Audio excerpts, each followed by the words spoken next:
Hi, students, children, parent, grandparent, namaskar, story time. Today, we're going to talk about a man who lived and has been known by almost everyone in the world that he has been the best ever a human being born on this earth. Best ever human being born. I know many of you must be already catching up, especially grandpas and fathers and mothers. Yes, it is Buddha.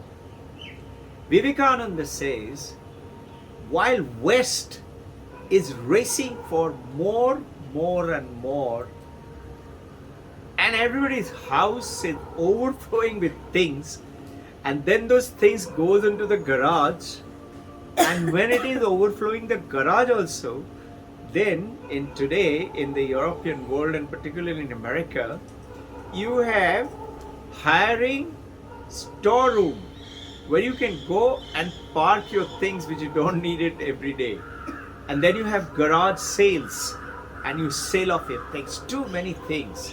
But in this story, what I wish to talk about, that Vivekananda says while West is racing for more and more, and most of you and me are also beginning to do that and doing it, I want more. But that doesn't give us the happiness. What gives us the happiness, the excellence of the human character, what Vivekananda is saying, is that India is teaching the rest of the world how less we can live by. India is the only country where the kings have given up their kingdom. It is Buddha himself, a tremendous kingdom. He gave up his kingdom just because he had not got his answer to his question. Why do human beings suffer? Why should we suffer? To get the answer, he left quietly. Imagine 1-year-old son Rahul, wife, and his kingly palace, because he wanted an answer. But here I'm not going into his life story. I want to talk about after he came back, and people will get attracted to his wonderful, powerful enigma, charm, the light around him, a peaceful attitude.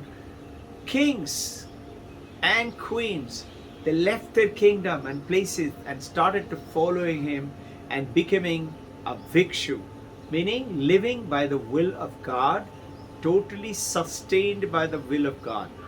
And they followed Buddha for what? To remove all suffering. Now,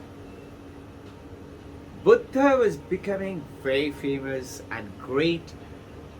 There was one of his disciples, he wanted to become also a leader, and his name was Devadatta, but he was not a very good Vikshu.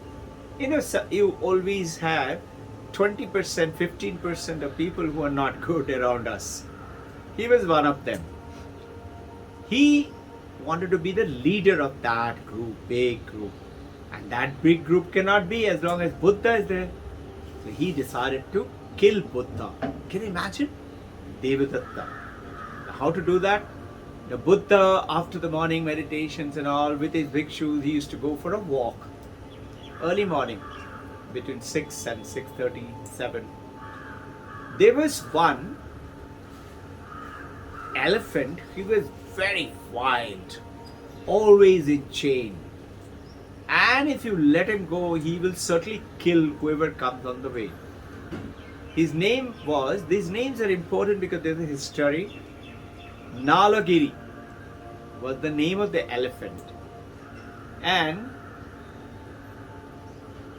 he belonged to the king at that place. The king's name was Ajata Satru, meaning he won against all enemies. Ajata Satru. So Devadatta planned that tomorrow when Buddha comes out with his Vikshu disciples, Vikshu is disciples. named in the Buddhist religion Bhikshus and Bhikshuni,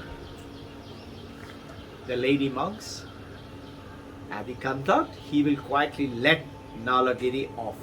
And Nalagiri will come on the way of Buddha and will kill him. And he let go.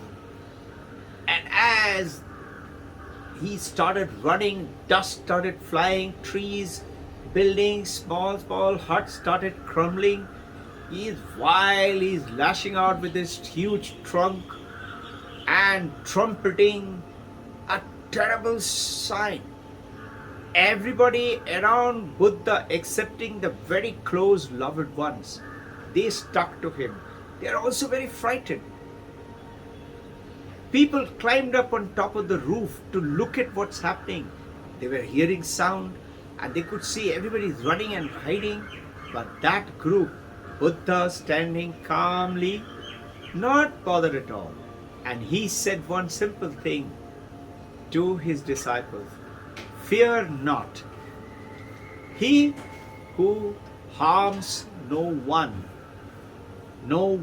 will harm him. Remember, think the power of that panicky state, and Buddha is calm. This is what, my dear friends, students, children, this is what the meditation does. It gives you a calm, beautiful state. The Buddha was calmly standing, and the bhikshus are all hiding behind. A few of them, rest of them had run away. Few of them really dedicated, one who would give their life for their Guru, Lord, they were standing there. And the elephant came charging, and Buddha raised his right arm in a form of blessing. You know what happened? Nalagiri stopped, and he slowly bent down on his knees, and with his trunk he touched Buddha's feet like a pranam. Buddha went and touched his forehead and said something soothing, blessing. Do you know that wild elephant? He became totally tame from that day. And I will tell you some more stories about such things. In India it has happened again and again and again, and must be all over the world too. So what is it? Ahimsa. Ahimsa is the first weapon. You use it to win back even those who are very hostile. It doesn't mean if somebody comes and bullies you, children, that you accept a bully. Now, you can still be firm. Buddha did not bend down and start shivering and saying, I forgive you, I forgive you. Buddha stood his ground fearlessly, and with a peace in his eyes and face, he mesmerized the wild elephant, and the elephant stood still. Remember this. This is the pointing a finger, like the Harvard Business Management School. It is within you. Learn to talk, to behave, to smile, and to charm your adversities, difficult situations, instead of giving up, instead of saying he is bad or she is bad. Now, it is you who know how to handle everyone, good people, bad people too. That's why the bad people come in yours and my life. Why? Because if you believe in God or supreme nature, scientists call unified field. Name it whatever.